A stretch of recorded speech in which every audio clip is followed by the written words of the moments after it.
Doctor Baba Saheb Ambedkar ने इतना किया, तो वो अकेला आदमी इतना कर गया, और आज हम 125 करोड़ आदमी कुछ भी नहीं कर पाते। हमें शर्म आनी चाहिए, लेकिन कोशिश हमें करते रहना चाहिए और इन मनुवादियों के खिलाफ लड़ते रहना चाहिए। दोस्तों, आज का जो सब्जेक्ट है वो है आरक्षण बचाओ। मैंने इस पर सोचा और मैंने पाया कि डॉक्टर बाबा साहेब भीमराव अम्बेडकर की जो आरक्षण के बारे में मूल धारणा रही होगी, वो इसलिए रही होगी क्योंकि उन्होंने इतिहास पढ़ा, उन्होंने तमाम, आप सब जानते हैं कि उन्होंने वेद तक पढ़े, सिर्फ ये जानने के लिए कि आखिर स्टोरियाँ है क्या, जो भी अवेलेबल थे। इतिहास बहुत पढ़ा और उन्होंने महसूस किया कि जो आरक्षण है, एक विपरीत आरक्षण हजारों साल से भारत में फैला हुआ था। विपरीत कैसे? कि वो आरक्षण मनु संहिता के हिसाब से था। वो ऊपर के वर्गों को संरक्षण देता था, वो ऊपर के वर्गों को आरक्षण देता था। जैसे जो ब्राह्मण था, ब्राह्मण ही पढ़ाई कर सकता था, ब्राह्मण ही शिक्षा ग्रहण कर सकता था, और जितनी भी राजकीय नौकरी होती थी उनको ब्राह्मण ही कर सकता था। ये उसके लिए रिजर्व था। उसी तरह से क्षत्रिय को, बकायदा क्षत्रिय को लड़ाई की ट्रेनिंग मिला करती थी, और जितने भी आर्मी के नौकरियां होती थी क्षत्रिय समाज को मिला करती थी। ये सब आप जानते हैं। ऐसे ही वैश्य समाज को बही खातों का ज्ञान ये सब दिया करते थे ब्राह्मण, और वही लोग व्यापार किया करते थे। शूद्रों का काम इनकी सेवा करना होता था, और बदले में छुआछूत, तिरस्कार, इस तरह की चीज़ें इनको मिला करती थी। छुआछूत भी किस लेवल का छुआछूत, किस लेवल का तिरस्कार कि साउथ में, त्रावणकोर में के पास, साउथ में कई जगहों पर इनफैक्ट दलित महिलाओं को ये अधिकार नहीं था कि वो अपना बक्ष ढक सकें। यानी कि पब्लिक प्लेस पर भी उनको जाना हो तो ऊपर का कपड़ा वो कोई नहीं पहन सकती, और अगर कोई महिला जाना चाहे तो उसको बाकायदा टैक्स देना पड़ेगा। और टैक्स भी कितना शर्मनाक, जितना बड़ा बक्स उतना बड़ा टैक्स, उतना ज़्यादा टैक्स। तो इस तरह का ये एक छोटा सा एग्जाम्पल है। इस तरह से हमें प्रताड़ित ही नहीं, मतलब बहुत ही बुरा हाल हम सबके साथ इतिहास भरा पड़ा है इस तरह की। इसी कड़ी में एक शायद नांदेड़ी नाम की महिला थी, साउथ से आए हुए शायद जानते होंगे। नांदेड़ी नाम की महिला थी जो बहुत इस चीज़ से परेशान हो गई, और उन्होंने ठान लिया कि मैं टैक्स नहीं दूंगी, और राजा ने सैनिक वहाँ भेज दिए। वो अपनी कोठरी में बंद थी। उसने आखिर में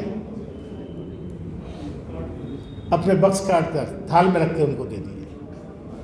आज भी वहाँ पर मंदिर बना हुआ है, लोगों मतलब गूगल में भी ये आता है। तो इस तरह के हमारे साथ व्यवहार होते रहे। उसके बाद डॉक्टर बाबा साहेब अम्बेडकर ने एक न्याय संगत आरक्षण व्यवस्था संविधान में देने की कोशिश की, दिया, जिसमें लिंग, धर्म, जाति, इन चीज़ों के नाम पर समानता होनी चाहिए।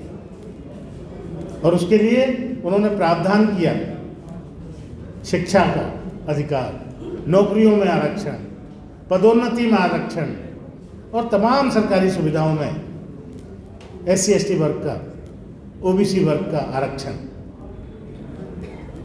लेकिन जब ये आरक्षण शुरू करने की बात आई तो जैसे 1950 में हमारा संविधान लागू हुआ, और SC ST को शिक्षा का अधिकार चूँकि मिल चुका था, 2-4-5 साल में पढ़ाई करने का हमारे लोगों ने प्रयास किया। और 80 के दशक में, यानी कि 1980 से लेकर 1990 तक पहली फसल, यानी कि अच्छी नौकरियां हमारे समाज में इस दौरान मिली।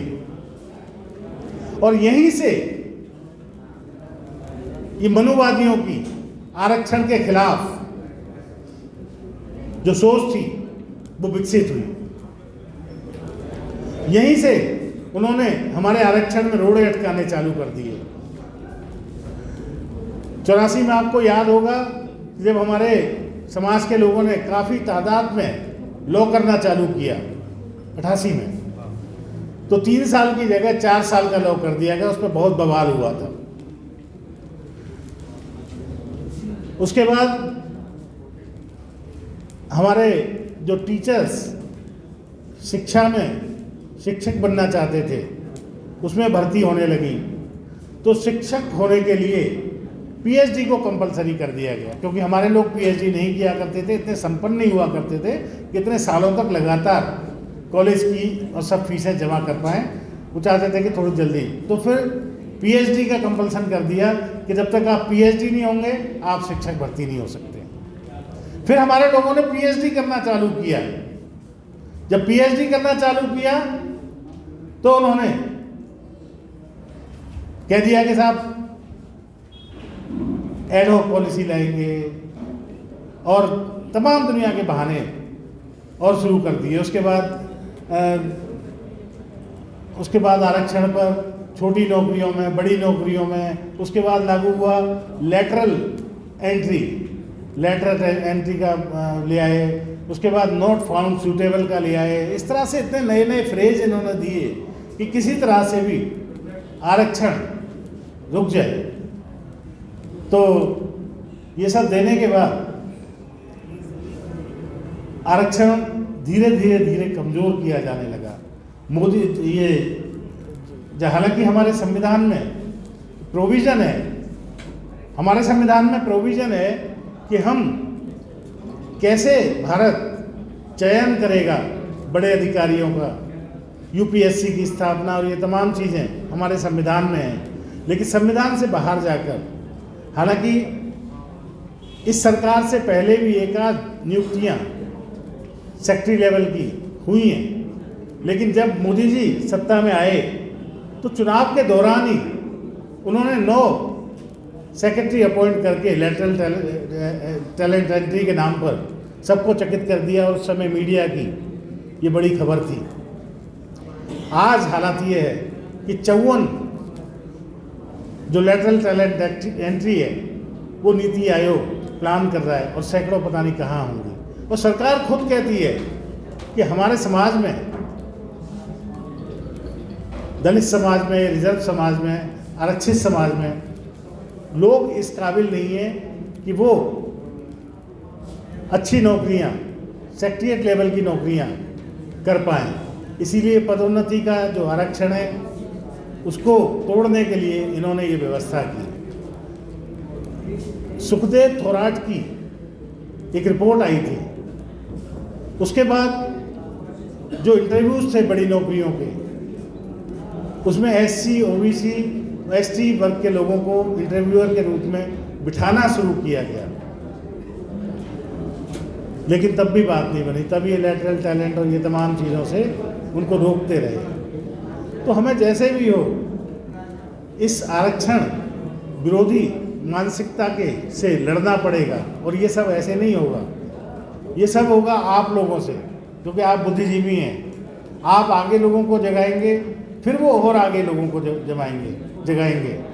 तो जैसे होती है ना मल्टी लेवल मार्केटिंग, अगर हमारा समाज, हमारे बुद्धिजीवी उस ढंग से काम करने लगें, एक दूसरे को जगाएं और वो आगे जगाएं, तो मेरे ख्याल काफ़ी भला हो सकता है। जहाँ तक राजनीतिक नेता कुछ नहीं कर पाते, जैसा भाई साहब ने कहा, तो मैं उस पर यही बोलना चाहूँगा कि हाँ ये सच है, हाँ ये सच है कि राजनीति में जाने के लिए हम लोगों को जाने के बाद हम लोगों की जो आक्रामकता है वो क्षीण होती है। उसका कारण भी घूम फिर कर फिर इतिहास में जाता है। अगर हमारा पूना पैक्ट लागू हो जाता तो आज जिस हालत में हमें हर जगह बताया जाता है कि आप एमएलए बन गए लेकिन आप कर कुछ नहीं रहे, पूना पैक्ट लागू हो जाता तो हम अपने समाज के वोटों से मिलते, समाज के वोटों से बनते और तब हम एक एक दूसरी जाति के, दूसरे धर्मों के लोगों से बात कर सकते थे, सब कुछ कर सकते। खैर ये इतिहास है, ये हो नहीं सका। मैं एक बार फिर डॉक्टर बाबा साहेब अम्बेडकर को नमन, तो मतलब बहुत छोटे शब्द हैं कि क्या बोलना चाहिए उनको, कि वो एक आदमी उतना कर गया कि जितने, अगर मैं 85-90% कह रहा हूँ कि उनके लिए उद्धार किया, अगर नारी का उद्धार किया डॉक्टर बाबा साहेब अम्बेडकर ने, तो 50% तो एक तरफ हो गए। अगर SC ST का किया तो 30% ये हो गए, 80% हो गए। तो मैं तो OBC और तमाम दुनिया की बात ही नहीं करता, 85% तो इसी में बैठ जाते हैं, महिला, SC ST, उन जिन सब के लिए डॉक्टर बाबा साहेब अम्बेडकर ने इतना किया। तो वो अकेला आदमी इतना कर गया, और आज हम 125 करोड़ आदमी कुछ भी नहीं कर पाते। हमें शर्म आनी चाहिए, लेकिन कोशिश हमें करते रहना चाहिए और इन मनुवादियों के खिलाफ लड़ते रहना चाहिए। एक बार जोरदार नारे के साथ मैं अपनी बात खत्म करूंगा। जय भीम, जय जय जय जय जय भीम, जय भीम, नमो बुद्धाय नमः।